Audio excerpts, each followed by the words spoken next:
garder ses forces pour tenir le plus longtemps possible pendant l'accouchement, même si les contractions durent depuis longtemps et qu'on a cette sensation de ne plus avoir de force et d'avoir envie de craquer. Je suis Mathilde, ostéopathe et experte en périnatalité et j'accompagne les femmes à accoucher dans la confiance.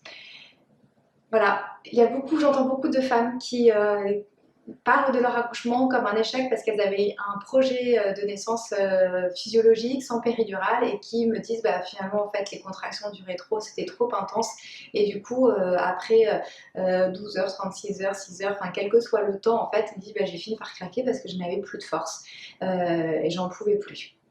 Et alors voilà, je voulais vous apporter quelques conseils aujourd'hui pour garder de la ressource un peu sous le coude et pour ne pas avoir cette sensation d'épuisement et de dire là je n'en peux plus, donc c'est soit une péridurale, soit en gros j'abandonne, je baisse les bras et j'en peux plus. Enfin moi en tout cas c'est cette manière, de cette façon-là que certaines le vivent. Et du coup ça change vraiment toute l'expérience qu'on peut avoir de l'accouchement. Et je voulais vous apporter quelques conseils pour que justement vous le viviez bien, ou en tout cas le mieux possible. En fait, l'accouchement, c'est comme un marathon, vous l'avez sans doute entendu de manière, enfin, je le compare souvent à un marathon, donc vous en avez souvent sans doute entendu parler, mais c'est parce que c'est un exemple le plus parlant. On fait rarement un exploit sportif en ayant le ventre creux, en n'ayant pas dormi depuis plusieurs jours, en n'ayant pas un rythme ou un entraînement physique régulier. C'est vraiment des règles de bon sens, mais qui font vraiment toute leur différence. Il y a beaucoup de femmes qui ne sont pas du tout mobiles ou sportives ou dynamiques. Et puis là, en fait, on demande au corps un tel effort physique que c'est beaucoup plus difficile pour ces personnes qui bougent très peu de chez elles. Donc quand je dis d'être sportif, ça ne veut pas dire d'avoir une activité très intense en cardio ou en effort intense, mais en tout cas de pouvoir bouger tout le temps, régulièrement, quotidiennement, de pouvoir bouger, faire des marches en marchant en conscience pour sentir les abdominaux qui tirent, les muscles qui se mettent en mouvement, les articulations qui bougent, sentir son corps bouger, son corps en mouvement. Et puis lui apporter des bonnes choses pour qu'il soit en bonne santé. Donc de boire suffisamment et pendant l'accouchement et avant, ayez une bouteille d'eau à portée de main pour pouvoir boire. Un corps déshydraté, c'est un corps qui fonctionne moins bien. Manger aussi, ayez des dates à portée de main, des oléagineux, on n'a pas forcément envie, soit vous avez très faim et à ce moment-là, faites-vous un bon plat de féculents avant, mais si vous n'avez pas forcément faim, des oléagineux, des raisins, du melon, des dates, voilà, que vous pouvez un peu grignoter comme ça pendant l'accouchement, mais s'il n'y a pas de contre-indication médicale, mangez aussi pour prendre des forces. Donc buvez et mangez, et puis veillez aussi à votre sommeil avant pour que vous soyez le plus reposé possible le jour même. Donc faites des siestes si vous dormez mal la nuit, adaptez votre lit, votre sommeil, si vous êtes réveillé, si vous avez des insomnies, essayez d'évaluer aussi quelle est la cause. Si c'est parce que vous cogitez pendant la journée, parce que vous appréhendez l'arrivée du bébé, l'accouchement, voilà quoi. S'il y a des petites choses comme ça qu'il vous faut cogiter, travaillez sur ces peurs-là, travaillez par des méditations, des tappings, il y a plein d'outils psycho-émotionnels pour apaiser toutes ces émotions. Après, si c'est pour des choses un peu physiques, par exemple des reflux qui réveillent, on pouvait adapter le lit, si vous mettez des oreillers pour être un peu plus droite, si vous avez des jambes lourdes, qui vous font des douleurs pendant la nuit, adaptez votre posture en mettant des coussins sous les genoux, en travaillant, trouver la position qui vous est le plus favorable et n'hésitez pas à utiliser des accessoires aussi, voilà, des coussins, surélever le matelas, ce genre de choses. Et puis si vous avez mal au ventre, essayez le soir d'avoir un repas un peu plus léger pour pas qu'il y ait la digestion qui prenne trop d'énergie pendant la nuit. Donc voilà, pour préserver votre sommeil, essayez d'aller déterminer la cause de ce qui pourrait potentiellement le perturber pour pouvoir apaiser ça.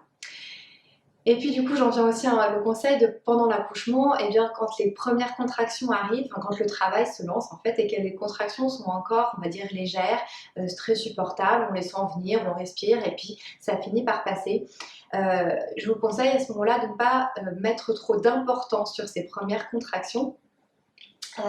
Mais de pouvoir, si elle surveille la nuit par exemple, et ben ne vous mettez pas tout de suite debout en disant allez je souffle, je me mets sur le ballon comme j'ai appris pendant la préparation, enfin voilà, laissez passer. Si c'est la nuit, essayez de souffler et de vous reposer au maximum, ne mettez pas trop d'importance.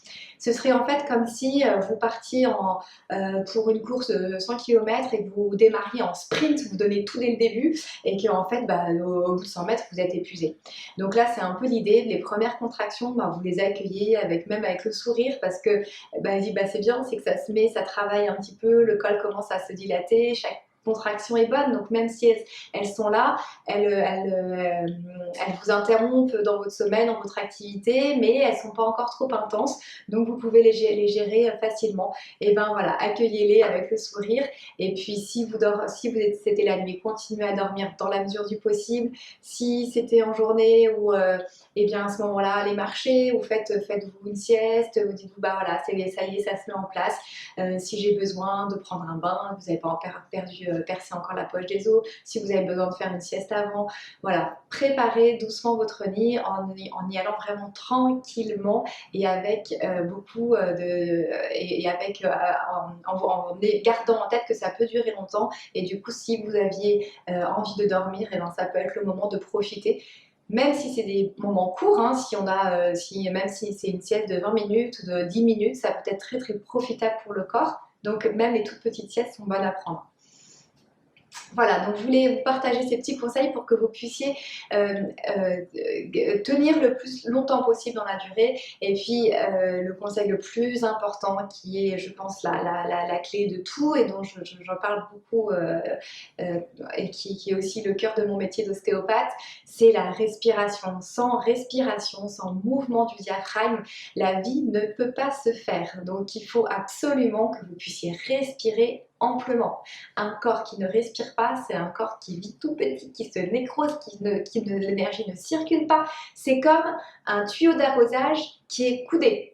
C'est super difficile que l'eau puisse sortir avec un tuyau d'arrosage coudé. Et bien la respiration et le diaphragme, c'est pareil.